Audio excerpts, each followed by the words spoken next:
Hello and welcome to Never Foul. This is your football daily debate.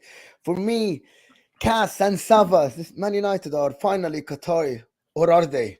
Actually, I've been here before many times. I've been here before many times, bro. But easy to Man City apparently links are alive, and then also Liverpool. Oh, if you watch this Ornstein article or whatever, Liverpool, man, they are like just after a player keeps rejecting Liverpool. We don't know who else. Is the Corey even gonna reject him again? I know, apparently they're not even going for the core anymore. Especially if they sell Eze, they're not going to sell the core, are they? But is it just me, or is the thing loaded for you? Because there's no. I can't see the comments unless I'm in. Yeah, let me check. People, if you can hear us, just put a comment in. I'm sure they can. You know, but I'm talking about. Can they see us? I think StreamYard might be bugging. Again. Let me try it. One sec. Yes, but everybody hit that like button for us, please. If you're here, we're having technical difficulties with StreamYard. Okay, as usual, of course. But how are you, Sava? How's everything? All good, my end, mate. All good, my end. Spurs are going to win the league, aren't we? So I'm really happy we're winning the league. Basuma's going to win the Ballon d'Or, and all is good. Yeah, why not? Basuma's going to win the Ballon d'Or, but yeah. StreamYard's bugging. It's doing that thing again, so you have to do the refresh. Yeah.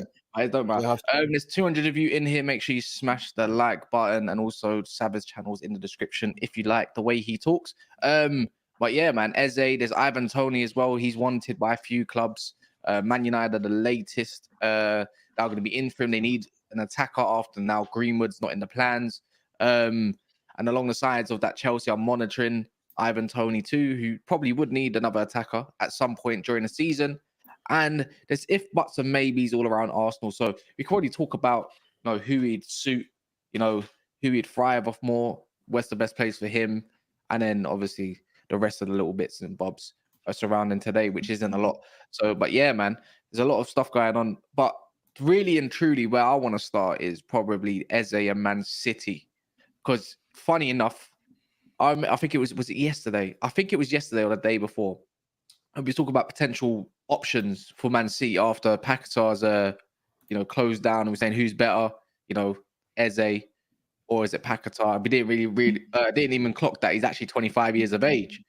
And now, obviously, Jack, I think it's Jack Gorn, he's like a City journal, always reporting for them, is saying that they're reportedly in for him. And if he's going to be saying that, then I believe they will be in for him, because we look at profiles around the world and something a little bit more close to home, Eze might be the perfect fit for them, especially that he looks like he can play in centre mid. He does drive with the ball and he does arrive into the box. He got 10 goals last year, and I think about 5 assists or something like that.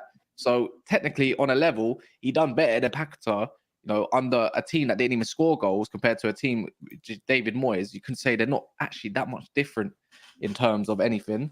But what do you make of that anyway, Sav? And how much do you reckon he's going to cost? Oh, we'll get to the cost question in a minute. I mean, God knows in this window, people are going for ridiculous money.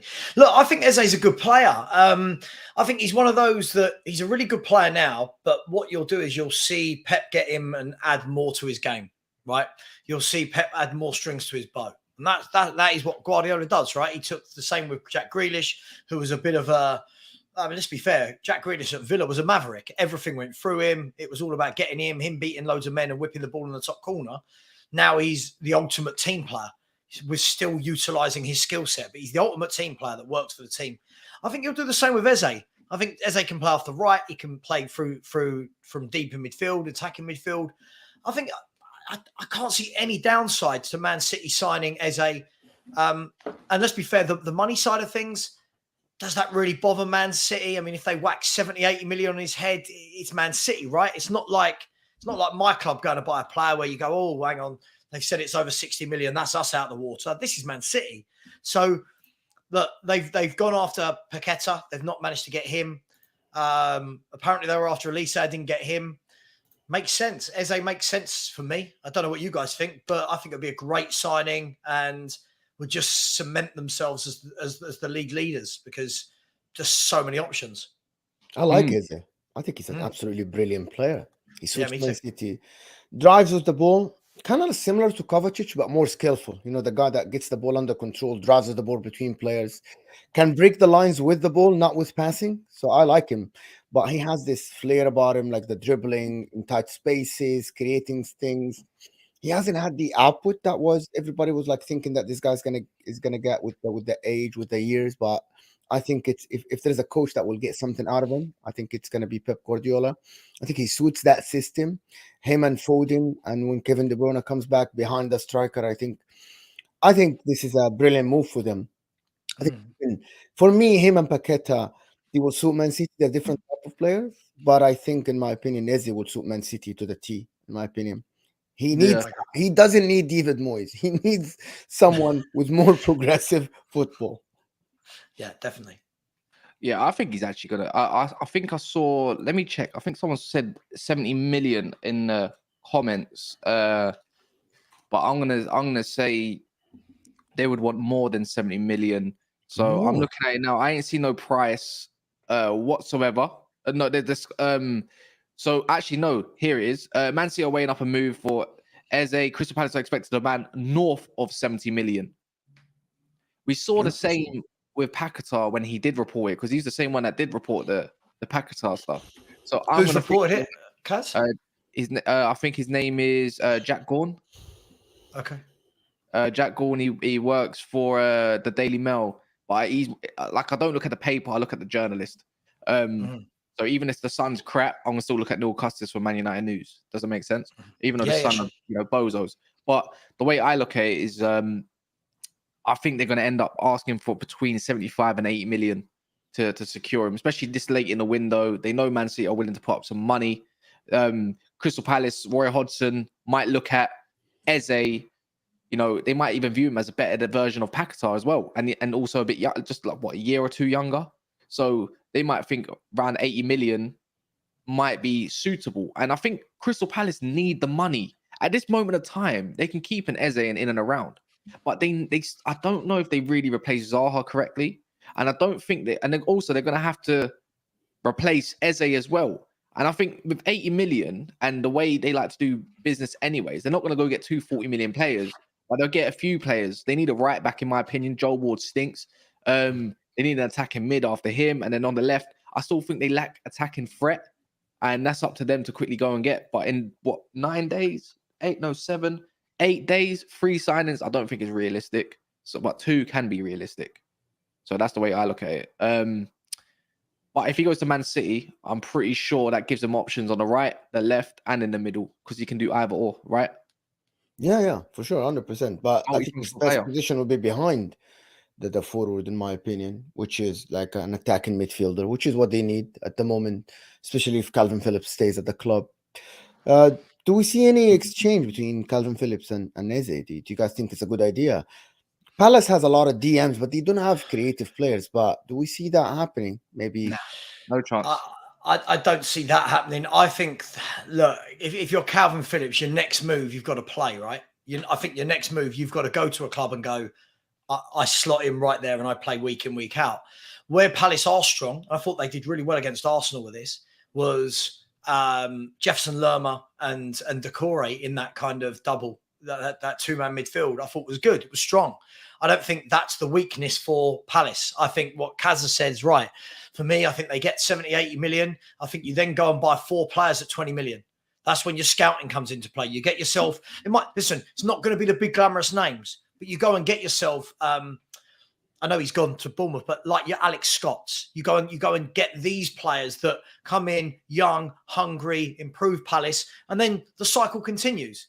In 2 to 3 years, when those players have done what Eze's done, what Elise's done, they then move on. And that's the evolution of football, right? It's the food chain. They might look back at Gallagher as well. West Ham, he had some good times there. I think Conor Gallagher might be a good replacement. They might look at, says, here you go, 40 million, bang, take it or leave it kind of situation. How much? Or 45 million. It might look here like that. I don't think he's worth that much money, but he's their next creative burst that they could definitely go and buy, and I think he would suit Roy Hodgson as well. So I just think these are some game changers in Man City's lineup, and this is the ones that we didn't expect either. And this is where you look at them and say, okay, they got Doku, they're looking to get Eze. I'm pretty sure they're gonna fork that bid pretty much straight away this week. They still got another couple of days till Friday. They'll be working overtime on the weekends now, so he probably gets done by next week, and I'm pretty sure he'll push for it. Same way Elise might sign a new contract. I guarantee he probably ends up going next year. And this is the way Crystal Palace keep going. You can't hound a player. They have no leg, for it. They need the money, if they want to stay in this Premier League. Because I think I can't lie. Like, I look at that team, I think they might struggle a little bit this year. Not relegation fodder, but they might struggle. Like, the goals were decent last year, but I'm looking at where the goals coming from now. Zaha's gone. Elise's out for start of the season. It's not really looking that great, is it? At this moment of time. Do you know what I'd do if I was Palace? I don't know if this is a go at all. I'm literally spitballing off the top of my head. I would bring in, if they got rid of Eze, I would bring in Conor Gallagher to play in front of Lerma and Decore. Let him be the box to box, getting forward and joining the attack. And I'd ask Arsenal about someone like Nketiah on loan. I'd ask for that type of a forward. I want to say a fox in the box, just someone with something different, because what you've seen from Palace, I mean, Mo, how many years now have Palace needed a goal scorer? Like, it feels like forever since I can name a bloke at Palace who's got them 15 plus goals from up front. They try. They had Mateta, didn't work out. Mm-hmm. Yep. Now they have Edouard, didn't work out. Yeah, Benteke didn't work out. Went to Saudi Arabia. The problem is the last time I just want to touch on what Cass said.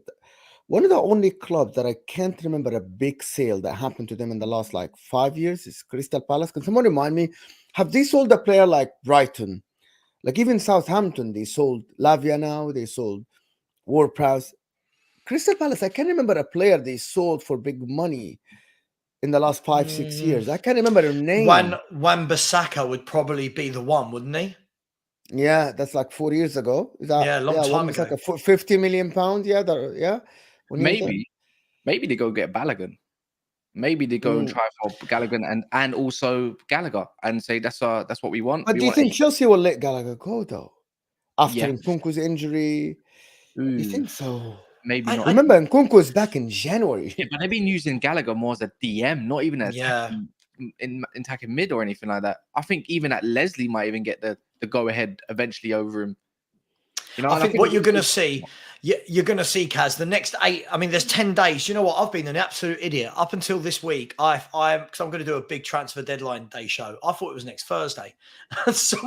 Everyone in my chat was like, no, it's next Friday. But listen, I think between now and next Friday, you're going to see the knock-on effect, right? You're going to see Chelsea bringing a couple more players. That will make people like Gallagher go, hang on, you're bringing in more players. Am I going to get a go? Palace in the last week could be a good option. Again, if Arsenal go and bring in another forward, does Nketiah go, hang on, I'm not going to get a game, so let me go to Palace and score. If I'm Nketiah, I'm going to go to Palace and say, right, okay, let me score 15, 20 goals. Let me show I'm the guy. I'm not saying he will. I'm just saying if you are that good, let me show my parent club, him or Balogun. I think Palace could be really smart in this next 10 days if they were to lose Eze. They could be really smart. But it's the risk you take, right? They know what Eze's about, but it's a matter of time before him and Elise do leave that club. Yeah. Guys, there's about 550 of you here. We're just starting, so hit that like button for us. Get us to 150, 200 likes. The like button is free. It's the bread and butter of the channel. This is how the channel keeps growing and keeps bringing you free content daily. So hit that like button for me. Underneath your live chat, hit it. It's simple. It's free. Doesn't cost you a penny. Now, we're talking a lot about Crystal Palace. That's, I don't know. Crystal Palace is a big team now.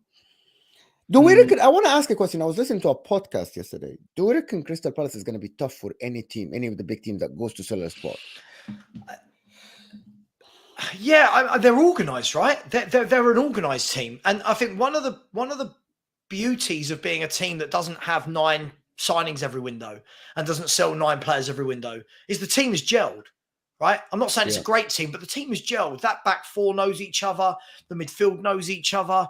You know, Eze, Elise, Edouard, these people all know each other now. So what you will have that makes up for the lack of quality, if I can say that, is togetherness, team spirit, unity. Then you look at other clubs like Chelsea are the easy go-to, right? Because of how many players they sign. They're the complete opposite. You bring in quality, but you've got absolutely no identity, no togetherness, no relationships have been formed, no partnerships have been built. So I think Palace will be tough.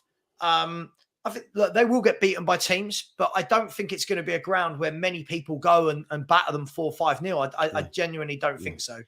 Yeah. Darcy here saying, I'm really not convinced with spending 70+ million on Eze. So why was it okay to spend 80+ million on Paqueta? I think Eze is a better player as well, personally. Same here. He's more suited. I second that, of course. But Man United, or you want to move to Liverpool? Oh my God, Liverpool! Might as well get this Liverpool, Man United news out of the way, man. Yeah, might as well just get this out of the way, man. So Neil Custis came out last night, and he said that the takeover is now looking likely to be announced sometime after the window's closed, and the completion of the takeover should be done by mid-October, right? And I looked at that and thinking, okay, Custis, you're a journalist for Man United. Don't get me wrong. Typically, I always look towards him, Mullock, obviously Ornstein, Fab, and a few others. Richard Fay, and a few of them. Then this morning, David Ornstein comes out, and everyone waits for David Ornstein for this sort of news. But I look at these as transfer journals, but not actually business journals. I want to see from Reuters, and I want to see from Bloomberg and Business Insider. Now, this is what I don't know. And then obviously you're going to have the journalists that have been quite decent with all of this that will play it down and say, no, it's still going on because they got no news. And because everyone's looked towards them, you have to provide news. How is another journal getting the news over you? You know what I mean? So they have to either play it down like a Ben Jacobs or whatever, maybe even Mike Keegan. But then if David Ornstein's saying something's definitely going to be announced, more than likely anyways, when the transfer window closes at some point along them lines, is finally when a takeover is going to happen, and I just think this is just sour. Some people think the Glazers is going to say, some people think that Sir Jim Ratcliffe is going to win it, and then obviously a lot of people say you can't really, they haven't really been in competition really, if we're being totally honest, since February, even a long time ago. Rio Ferdinand's had to shut his mouth. If people don't understand, remember he was meant to say these big news, had to shut his mouth because he probably got told every time you open your gob, the share price goes up, and then something else has to happen within conversations, so they get because they're penny pinchers, right? And I look at this as a Man United fan, and I personally had enough. I think it's boring to rivals as well. They all think obviously you hope that Glazers are going to stay, but what do you guys make out of it? Do you reckon it gets sold? Do you reckon that they stay? Like I don't know from your perspectives. Do you know what? You're right. It's boring. I think it's boring no matter who you support, because I think this news first broke, right, that there was a bid. I remember I'd just been out on a Friday night for a meal, and I came back and it was like, oh, so-and-so has made a bid and there's a rival bid going in tomorrow and this could all move very quickly. I feel like that was maybe March, April. I feel like that was a really long time ago. Then it's all gone quiet. Seems convenient that it will wrap up just after the transfer window closes, which I'm sure will probably be quite frustrating for Man United fans. You've obviously got the Mason Greenwood news as well, which is probably something they're probably going to want to try and put to the kind of bottom of the news cycle. Look, I think for all concerned, it's the best thing if they sell right. I'm not going to pretend to be an expert in this. I don't feel like there's any love between the Man United owners and the Man United fan base from what I've seen. And I think a new era is definitely needed. And I think your club is stuck. If I'm honest, Kaz, I think you're stuck in this kind of perpetual cycle of lots of promises. We're going to get back to being the Man United we were. When are Man U going to be back? And I just don't feel anything's changing. So I think for the good of the fans, for the club, for the team, for the manager, I think that this takeover needs to happen. And hopefully for you guys, I mean, I'm not a Spurs fan, so I don't care. But hopefully for you guys, it is what you all want it to be. Yeah, I see a couple saying PR spin. It can't be a PR spin because there's not a lot of the English journals or journals from overseas spitting it. You know, that's why I can't look at it as a PR spin personally, because why is it only 1/2 journals are reporting it? But yeah, man, it's I don't even want to talk on it loads, but all I'm gonna say is wait till October then. Let's see who's lying and let's see what happens. And really and truly, probably just get over the line there. But if it does happen, yeah, Monts, you will be seeing me. I promise you that, Monts. Nobody else. You will be seeing me. But yeah, man. Moving on from that though, on the Man United perspective, Ivan Toney. Now, this is probably where it's going to take up most of the show. I think maybe potentially, but Ivan Toney is now being linked to Man United in January. Chelsea are monitoring him and could probably do with someone like Ivan Toney up front, right? Arsenal keeping tabs on Ivan Toney as well, just in case, you know, he is up for sale, just in case an rival is going to go get him, right? I think Arsenal fans really want him as well. Which club? And the thing is, he's a Liverpool fan. His dream is Liverpool, bear in mind. So he probably has a natural hate for Man United, you know, deep down. But then he likes Arsenal's style of play and the way they're going and their football. So this is all confusing. Because he said that recently in his interview. Where do you think he ends up, Mo? Chelsea Football Club. It's like, who can compete? Nobody can compete with Chelsea. If they want him, they will have him. It's as simple as that.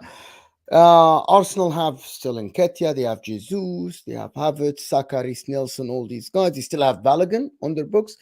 Unless Balogun goes to Chelsea this transfer window, like within the next week, I think at the end, Ivan Toney will end up at Chelsea Football Club. This is what I think.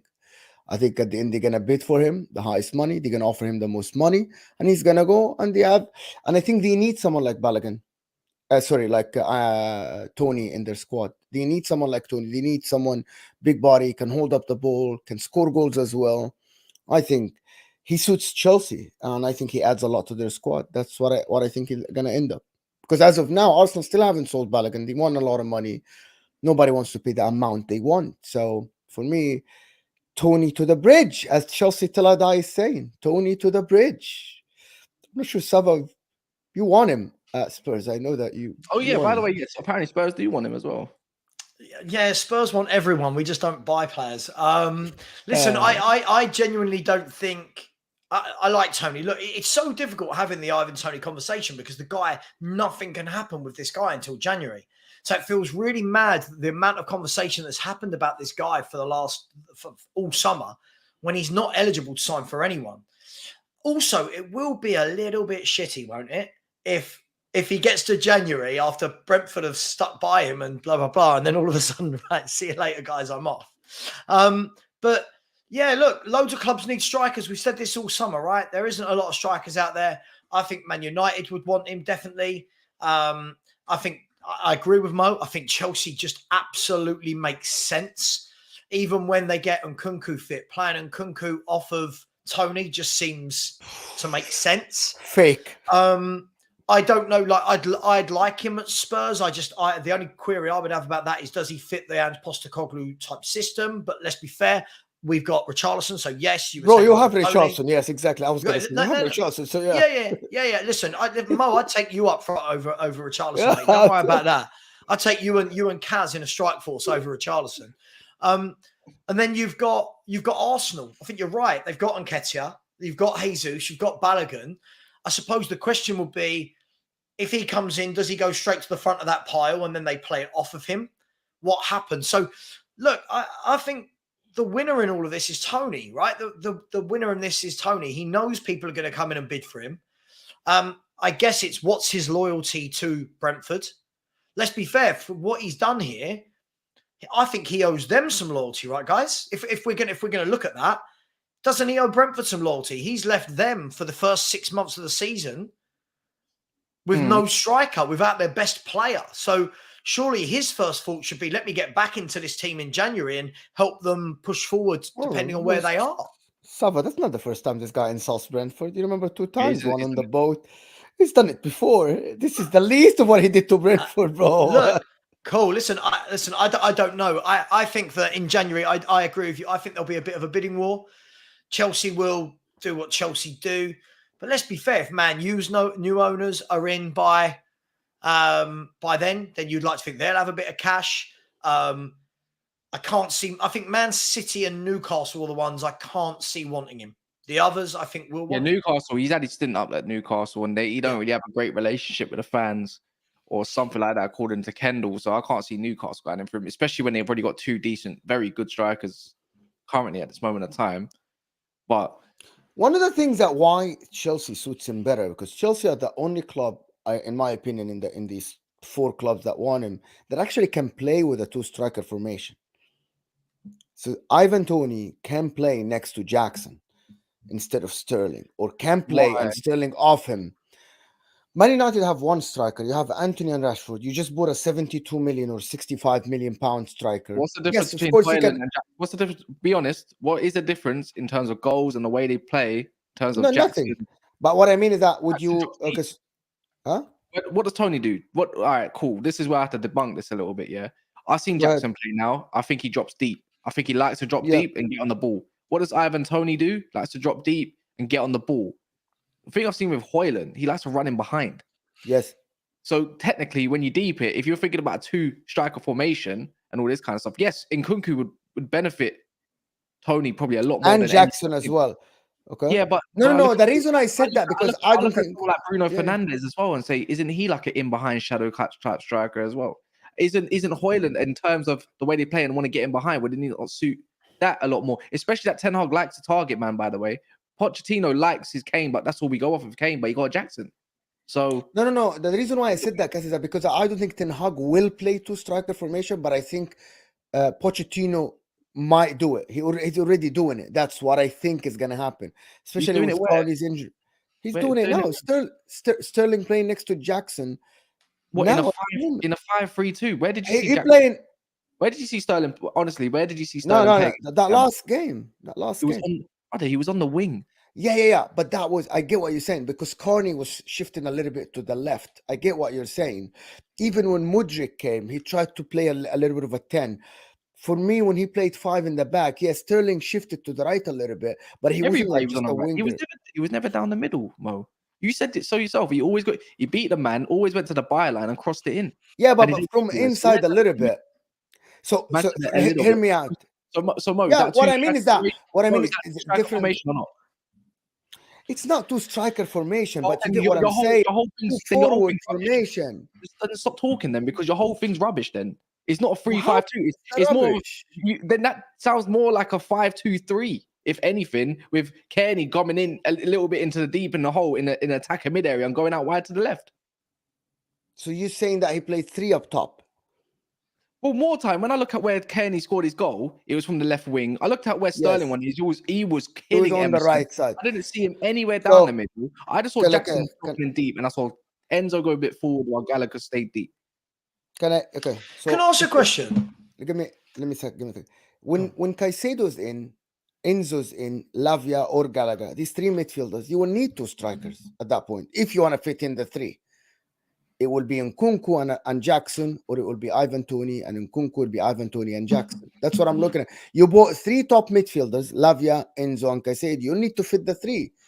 Otherwise, you'll have to put one on the bench. In my opinion, Lavia still not ready. But that's how I'm looking at it. Sterling maybe be benched. Sterling playing behind the striker. That's what I'm looking at. Mudryk is going to...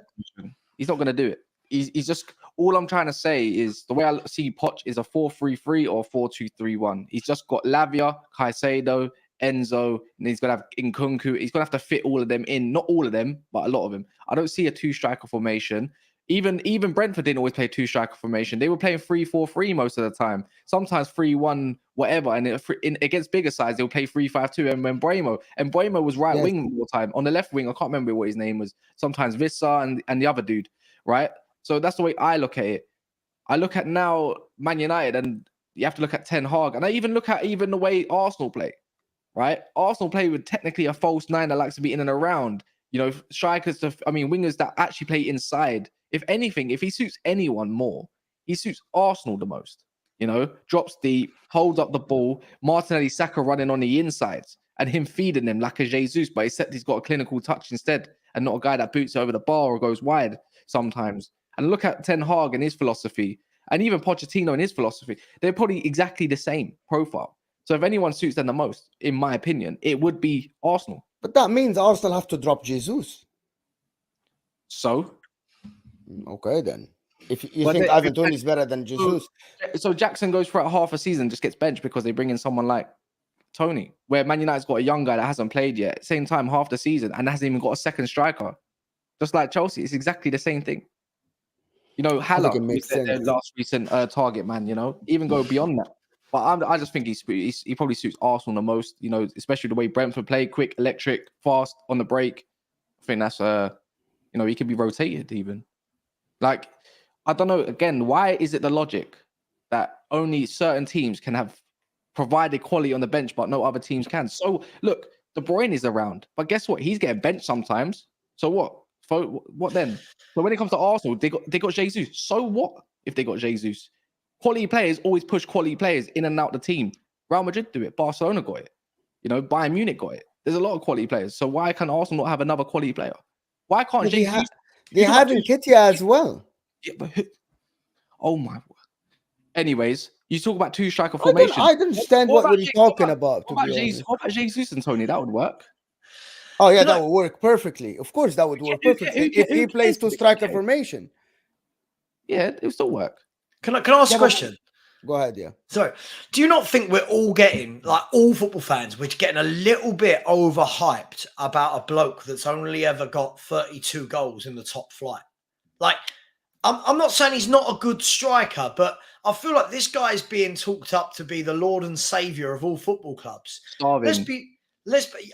I hear you, Kaz, but this is my point. Yeah, last year he got 20 goals. Before that, what did this man do before that? All right, 12 in his first year in the Premier League. Before that was Championship. Before that was League One, League One, League One, League One, League One. Like, I do feel like a lot of people are overrating this guy a little bit. I think he's a good forward. I think he suits Brentford. I'm not sure he's this big striker everyone thinks he is that's going to go to a top club and bang in goals for fun. I'm not sure. I'm just going to put some reservations out there right now. Yeah, but there's not a lot of strikers out there, so we're all starving because football this day and age is garbage compared to what it used to be. You know, the only thing that's got better are fullbacks and goalkeepers. The rest of them have progressed. No strikers no more because they've got to do everything. They've got to drop deep and be like a midfielder these days. Wingers are not even wingers anymore. They're just technical ones, you know, these days. Centre mids are nowhere near as good as it used to be. It's just the way football is. Everyone has to be all-rounded and do a bit of everything. Mate, listen, I hear you. I'm just saying, do you know what I mean? Like, I think there's a lot of players that I think are getting so overly hyped now, having not done a lot in football. I don't think he's overhyped, Savaro. I don't think he's overhyped. Oh, I do. I think he's massively so he played 2 seasons only in the Premier League and had 32 goals. Yeah. Yeah, listen, he's good. I'm not saying he's not good. What I mean, he's not good. It's not. It's okay. What I mean, when the way you put it is that he has played 100 games and only had 32 goals.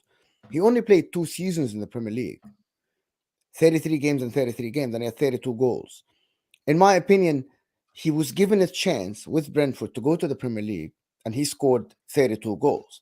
It's not that he played the games in the Premier League and didn't score. He's not been Teke. Mate, I agree. But listen, all I'm saying is I see this more and more. In the last 4 or 5 years, I'm seeing more and more that players just getting overhyped to the point where it's like they're the savior. Look, I don't think this guy, I think he's a good player. I do think he's a good footballer. Oh, wow. I don't go overly over the top about him like a lot of people do. Nowadays, people have one top season and people start talking about them being this, that, the other. For me, he's had a good year last year. He's had a very good year last year. Other than that, he's had a very average career. If we want to be honest about it, I know people don't want to be honest about things, but look at his career. Other than that, he's a good forward. He's a good forward. I get what you're saying. I have the same opinion sometimes, but this guy in the Championship, he was great. In League One, he wasn't bad. Went to the Premier League, scored a lot of goals. similar to Jimmy Boy. Sometimes just some careers just flourish later. And this is what happened to this guy. I'm not doubting that, Mo. I'm not doubting that. My point is hasn't he proved himself every time he played in the Premier League? I mean, he had a good year last year. Yeah, this is what I mean. So if having one good year puts you, this is how football's gone. Unfortunately, it's gone to the point where someone has one good year and then every top club apparently needs them. I just think they need to, I think there's better out there. I don't know that he fits all of these clubs like a glove. I do think the one he fits would be Chelsea. I really do think he would do well at Chelsea, because I don't think they've got, through all of their players, anybody who can hold the ball up front, anyone who can head the ball. I think they more than others would like him. I think he'll do well wherever he goes. Do I think he's this world-class player? Do I think he's class? No, I don't. That's all it is. Yeah, I think he's a good player. Shane is saying, hot take, Balogun to Chelsea now, 60-70 million. Kudos to Arsenal, 40 million. Eddie Nketiah to Brentford in January for Ivan Toney, plus 20 million to 30 million to Arsenal. That's a complicated thing. But yeah, I see that. But I don't see Chelsea paying 60-70 million for Balogun. I don't see that. It's madness. Shane is saying he didn't have to say anything about Arsenal. Did he say anything about Arsenal? I thought that he likes Arsenal. He did. He likes Arsenal a lot. Yeah. More agenda again. Like, you cannot change formation. You can. That's why I think some people do, some people don't. I just haven't seen formation. I see formation change from Pochettino. But yeah. More agenda. Explain Ryan Ramsdale. I did explain that 50,000 times. So it's we'll see how it happens within a year or two. If both of them stay, I will say I'm wrong. But I haven't seen it before. I haven't seen starting goalkeeper stay. But hey, thank you, Shane, for the super chat. Let me just get this one. How do I get on a panel Sunday? So, guys, you are already a member, right? Yeah, it's in the membership. It's all on the community page. In the community page, there are instructions how to get on the panel on Sunday. There is like all the instructions that how you can get on a panel on the Sunday show. That's it. Yeah. Why are they saying Ornstein dagger? What's he done now? Ornstein's just reported that Man City are going to try and bring in Nunez from Wolves.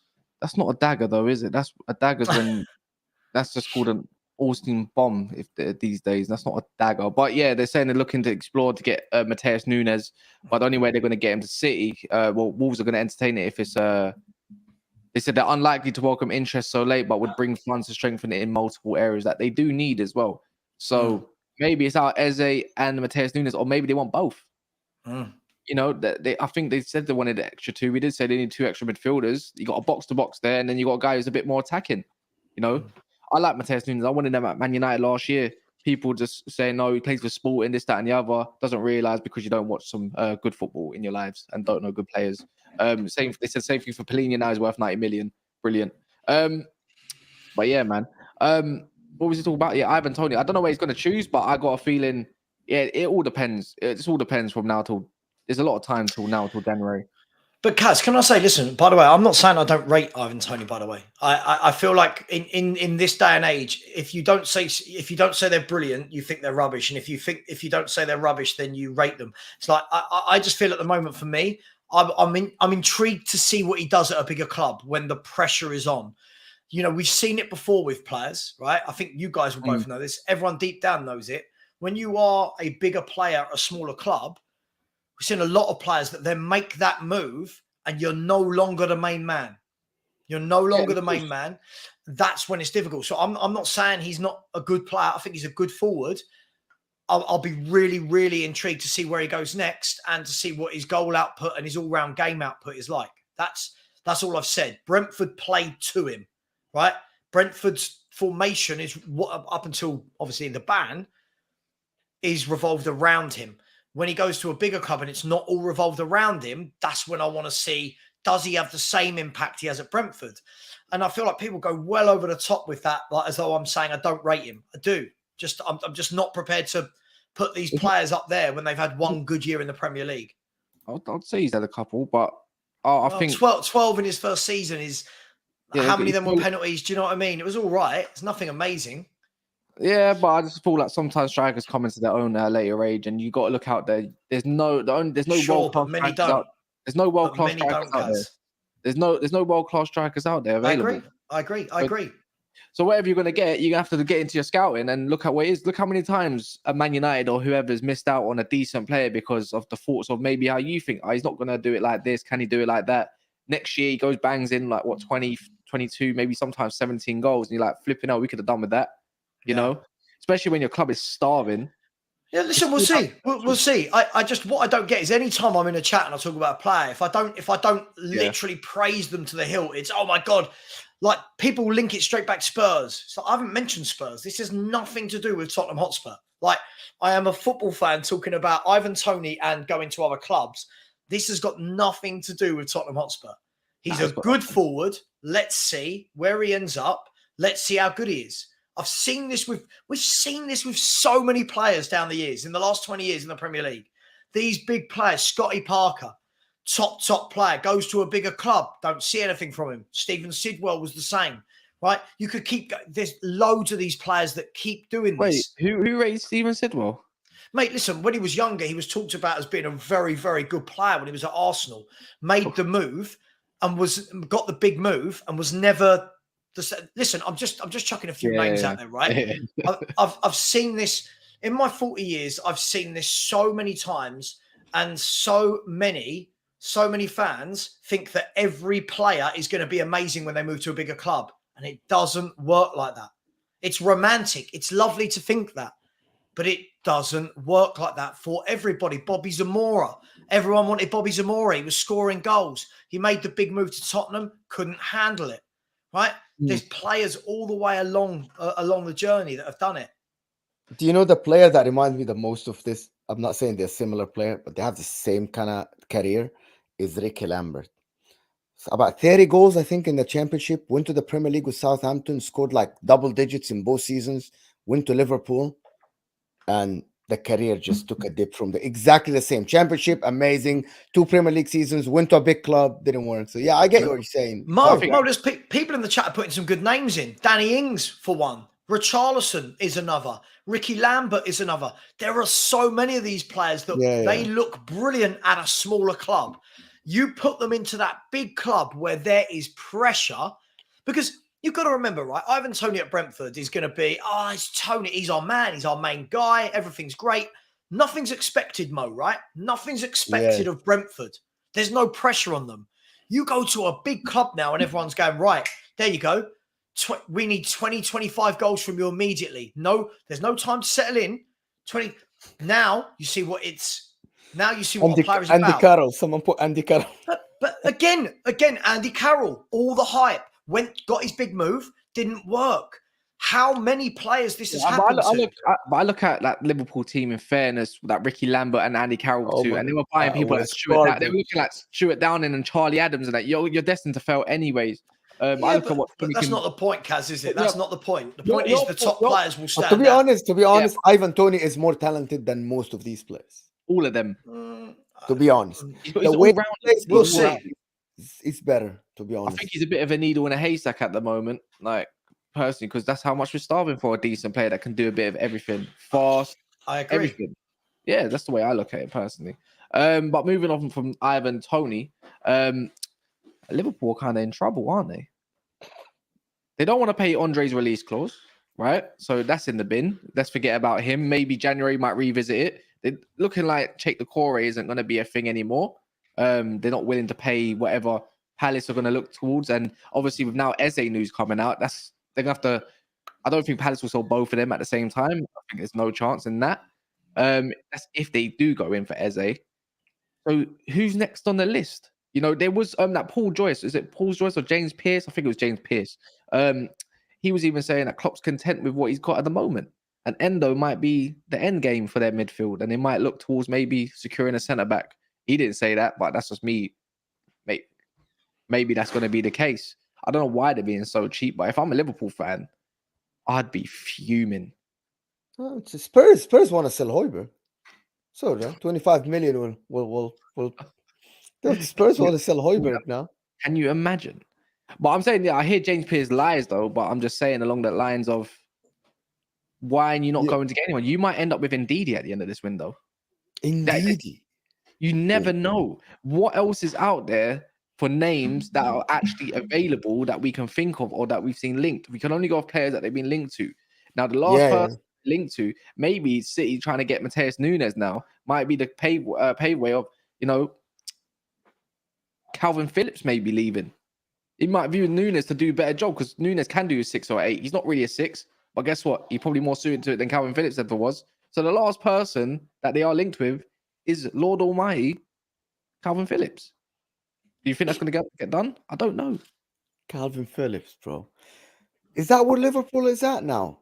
Getting Kalvin Phillips after a failed season and the second season that his manager doesn't want him. I rated Kalvin Phillips. He was great at Leeds with Bielsa. He was fantastic. Played for England. He looked amazing. Then your career took a dip. So he went to a big club, didn't work out. And one of the teams I thought that didn't happen. I thought that never happened. What's wrong with Kalvin Phillips? I don't think Kalvin Phillips. There's anything wrong with Kalvin Phillips. I agree. I feel like he's still a good player. I'm only judging him on how many games last year? Not many. I can't even play anything, bro. He needs to play, right? The whole point of saying he's probably overweight and everything, I think it's probably bollocks. I just think he just change. If he goes to another team, he might thrive. It happens all the time. It does. It does. This is a given, but I think it will be a risk. I think it will be a risk for them to go and get Kalvin Phillips, in my opinion. Because he is at a big club that challenged for the league and did the treble last year, and he couldn't get a game. And listen, if an 18 years old comes before him, Enrico Lewis in the midfield before he plays, I'm not sure. I actually thought that Liverpool should have gone for a bigger name. It's just ridiculous, to be honest. I don't know why they are failing like this. It's absolutely ridiculous. Ahmed Suleiman, thank you, Ahmed, or A Suleiman. Big up the panel, quality content every day. Thank you. I know you're from Egypt. Thank you so much. Chan Bay is saying FSG and delusional Klopp out. Is Klopp at fault here? I don't know. I'm actually at this point, I actually don't know if Klopp is at fault. If the club is being run like this shit. Like, how are you going? Like, you have everything at your disposal. 2 attacking mids. You have strikers now. You just need a DM. Just be competent and go get a decent player. And you have the money. We saw the money. We saw that you have the money. I know what you think, Saba, about Liverpool's season riding on signing one midfielder. Yeah, I don't think I don't think it just rides on one midfielder. I mean, Endo has gone there as a good player. I do think they need another one. I think they need to have options. I think they need another centre half. But then again, you've got Endo that can cover that as well. I think that's the beauty of that buy. 15 million, you've bought yourself a good DM and a bloke that is competent of playing centre half. Look, Liverpool need a lot more. They do. They failed in terms of their bids for Caicedo. They failed for Lavia. You would like to think that top clubs would have players in their list. I think a lot of times, like when I'm seeing a lot of people saying panic buys, but lots of clubs will have a list. Here's my first choice, second, third, fourth, fifth. If you don't get your first choice, you go to the next people on your list. So, for example, Eze would have been on Man City's list. How high up? We don't know. But things move, things change, and you pivot. You pivot away from your original plan. Now I need to move to this plan. There's nothing wrong with that. There's nothing wrong with that at all. Look, Liverpool have got, 10 days, including today. They've got 10 days. I think they need to get in one more midfielder. I still think they need a centre-back. And then I think that they'll be okay. Is it Kalvin Phillips? I can't see it being Kalvin Phillips.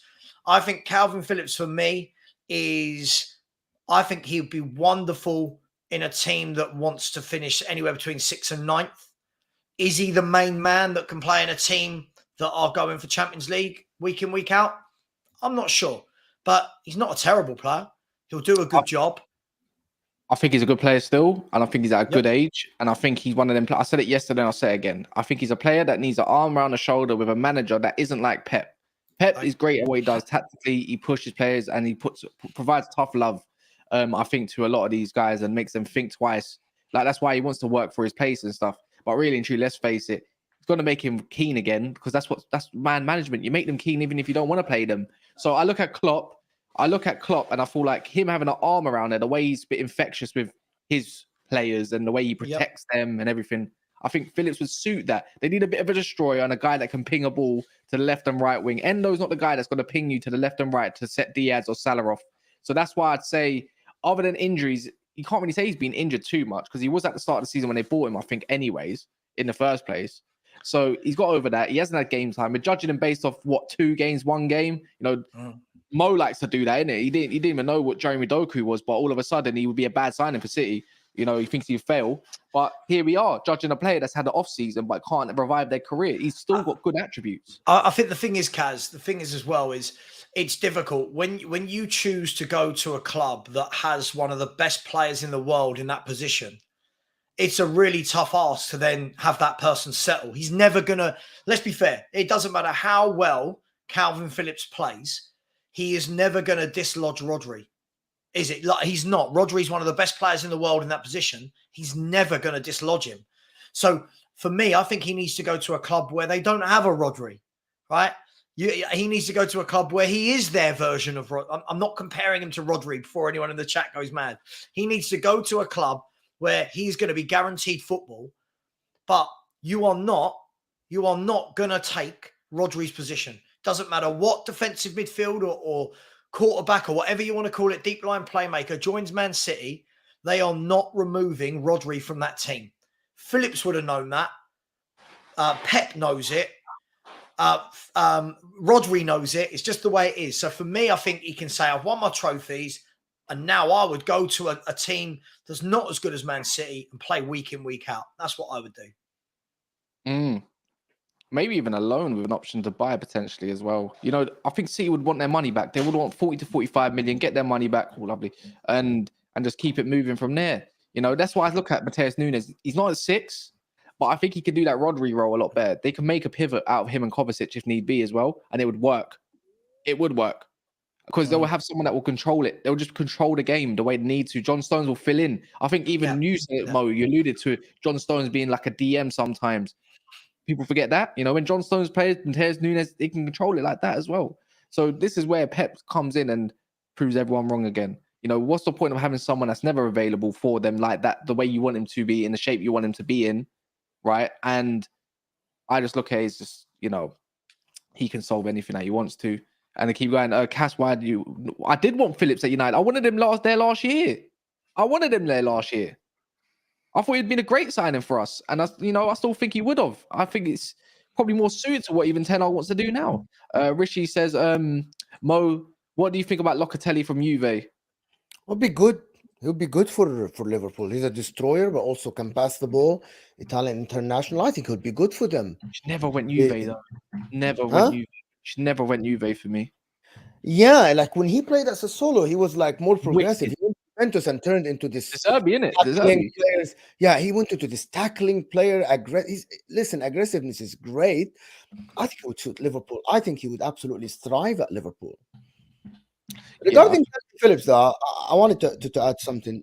So Kalvin Phillips was absolutely fantastic at Leeds. Had this big injury, hamstring, if I'm not mistaken, and had a big drop. Like he missed 10, 15 games. They struggled, Leeds, at that time when he missed. So that's how good he was. But Liverpool Football Club, you get a player that couldn't get any minute at City. My point is I hold Liverpool to a higher standard than this. I know that his ability is good. But if you want a starter, you need to get someone who starts week in, week out. You don't get a player that had now a season that hasn't played enough minutes. He played 200 minutes or something, or 300 minutes last year, something like that. So for me, Liverpool, if they get that, I'm going to call it an underwhelming signing. Because when we were talking about Caicedo, Alavia, I'm not doubting his ability. Like, I've seen it before. He's good. But I'm just going to say the same. You played great at Leeds, under Bielsa, and then he went to Man City. He couldn't even get a minute. Even though when Man City needed someone to play sometimes next to Roger, you couldn't even hold your position. For whatever reason, it's not my problem. And now Liverpool are linked to him. So you're basically getting the one that failed at Man City. That's it. Yeah, but I listen, I'll go back to it. I really do feel that when he went to Man City, he would have known his position. He would have known that Rodri is the main man. No other club has a Rodri, right? You don't go to Man City and dislodge Rodri. You really don't. Listen, is Phillips the greatest player in the world? No, of course he's not. For me, I think he should probably come down a level. I don't think he should be in a team that's fighting for the top 4. I think he's probably in that next batch below, i.e. I think if Fulham lost Paulinho, I think he'd be absolutely brilliant at slotting in as a Paulinho replacement. Right? I think he'd be brilliant down at a Brentford. I even think he'd be good as a squad option at Tottenham, right? Liverpool, he'd be a good squad option. But again, you then have to ask the question about the player. Does the player want to play week in, week out? And this is what I'm saying. When you go to a big club, unless you are a superstar, you are not guaranteed to play week in, week out. And Phillips isn't a superstar. He's a good Premier League footballer. He's a solid pro. But is he that superstar? So Sava, at some point, him and Rice were there. And I remember, Kalvin Phillips was a level above Declan Rice. When both of them used to play for England, I think Kalvin... I don't know about that, Mo. That's a stretch. Really? Yeah, I don't think... I think Phillips is a hard-working midfielder. I don't think he's ever been a better player than Declan Rice, if I'm honest. I actually think at that time, at the Euros or before the Euros, if I'm not mistaken, when both of them used to play in the heart of the England midfield, I thought Phillips was the better player. For me, especially also for me, it helped that he was coached under Bielsa, which makes a lot of players say that when you're coached under Bielsa, it makes you better. So I think he was just a touch above Declan Rice. Even though it wasn't just a touch. Back then, we're talking about what, 3 years ago. Declan Rice 3 years ago, yes. Declan Rice wasn't amazing. Let's get it straight. He wasn't amazing. He was just still a good player, still learning his craft, right? You can even tell. You go back to the Euros. I remember it vividly. John Stones and the defense had to keep telling him, "Get away from us. You know, you're so far deep," and that's probably because of West Ham football itself. Go forward. Like I can remember saying, "Go forward." Kalvin Phillips and him end up as the pivot that got us into a Euro final, so it kind of worked in its way, but it wasn't exactly balanced, in my opinion. But obviously, Declan Rice you can't lie, because Declan Rice had a good season. He won a trophy last year. I wouldn't say he had a great season, but he stood out from the rest. And Kalvin Phillips has regressed because he didn't get his chance. He's not going to play over Rodri. So 1 year of football at any age you're gonna, obviously, ultimately, especially at Declan Rice's age, you can tell it's going to benefit a lot. So you can't just say he's still a better player. Overall, I sort of thought if Kalvin Phillips goes Liverpool, it makes Liverpool tick that much more, that much better. And I think he'd enjoy it as well. Around a lot of the England lads still as well. You got your Trents and so forth and yada, yada, yada. Your Curtis Jones, he's still in the north of England. I think he would suit it. And I think Liverpool should probably take a punt on it. And I don't think he would cost a mad amount of money either. I'll be very, very honest. Do you see the two clubs doing business? At this moment of state, if Pep Guardiola doesn't rate Phillips the way most people judge him to be, what's he to go to Liverpool and do that?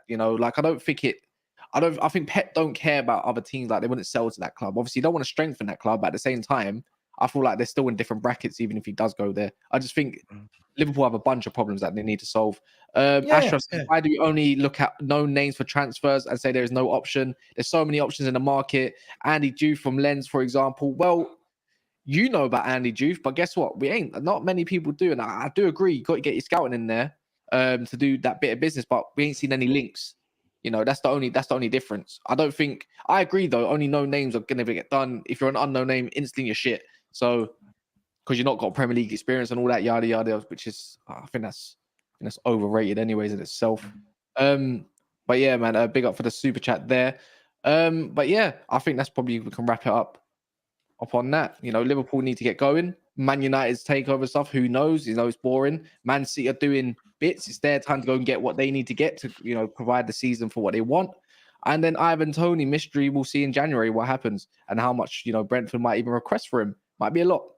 I think we'll see a busy week of the window. This busy. I think we will. I think, you know what, to be fair, as well to Brentford, without Ivan Toney, they look mint. They just smashed Fulham away, close rivals, you could say. And then obviously first game of the season, who did they play? Spurs, and it was 2-2, and it was a tough battle. And to be fair, they should have won the game, but they didn't. And to be fair, I think Spurs you have all right track record. Well, I can't. Come on, and Mbeumo's missed an open goal. Yeah, and Mbeumo missed an open goal, but I mean, look, let's be fair. I'll always try and be non-biased, but I mean, we were all over Brentford. It was yeah. I guess having the ball now is being all over the opposition. This is what we dominated. I didn't feel at any point that I was worried by Brentford. Really? You were 2-1 behind, bro. Doesn't mean okay, yeah, but I'm not that simplistic, mate. Doesn't mean I was worried about them. We were 2-1 behind because they got the most dodgy penalty and a deflected goal. I didn't think they did a lot. Henry was dodgy. What was it again? They created a lot of chances. No, listen. I'm bigging up Spurs. I said that you play really good football, very fluid and everything, but your defense is wide open. I think you conceded a lot of chances. I don't know how we got to that, though. I wasn't talking about that. It's just in that game against Brentford. I didn't bring in that game against Brentford. I didn't see a lot of them that made me worry about them as an attacking threat. But to be fair, they scored 2 goals there. They scored 3 goals at Fulham, so clearly they're not missing Toney as much as we think they are. Okay, but listen, you guys were the ones telling me that he's this great player, but apparently now he's not missed. So which one is it? I mean, at the moment, he's not being missed too tough. I see. So when they failed to score, it'll be it's because Ivan Toney's not playing. But when if they go on a long run, you said when, we don't know if that's going to happen. But I'm just going to say if they do go on a run where they're scoring 1 goal less than that, then we can make that judgment. I'm saying currently at this moment of time, they are scoring a lot of goals and they're creating a lot of chances. That's it. Yeah, not against us they didn't, but yeah, against Fulham they did. Yeah, they didn't. They didn't create a lot of chances against us. They missed the open goal. That's one chance. You just said a lot. Missing one open goal doesn't mean you created loads of chances, does it? Yeah, I'll just look at. You know what? You got to look at the type of chances. I can't remember the game too well, but I don't remember you lot being a threat other than moments. But again, I've not said that we were. Anyway, it doesn't matter. They drew. It doesn't matter. I'm not trying to. Spurs have got a lot of things we need to sort out in our front. You're beating us. Three. There you go, man. But make sure you subscribe to Sava. Are you on 10K yet? Yeah. Oh, look. Oh, sorry, in a 10K crew, and he's just like, yeah, it's whatever now, whatever. No, I'm chasing down 10,500. But thank you, because last week a few people from here did subscribe. So, other than the trolls that follow me to every single chat I'm on, it doesn't matter. There's some really good people in your chat. So thank you for the people that did subscribe. Appreciate it. Yeah, man, and it's channels in the pinned in the chat, the live chat, so you can see it there, and also in the description below. And also, if you stay on here, you might find Mr. Igal going live as well, and he can probably tell you all about Havertz's defensive stats against Crystal Palace, who they had 70% possession against, and yeah, we can move on from there, and you can cry about Balogun some more. But other than that, big up, and we'll see you a little bit later.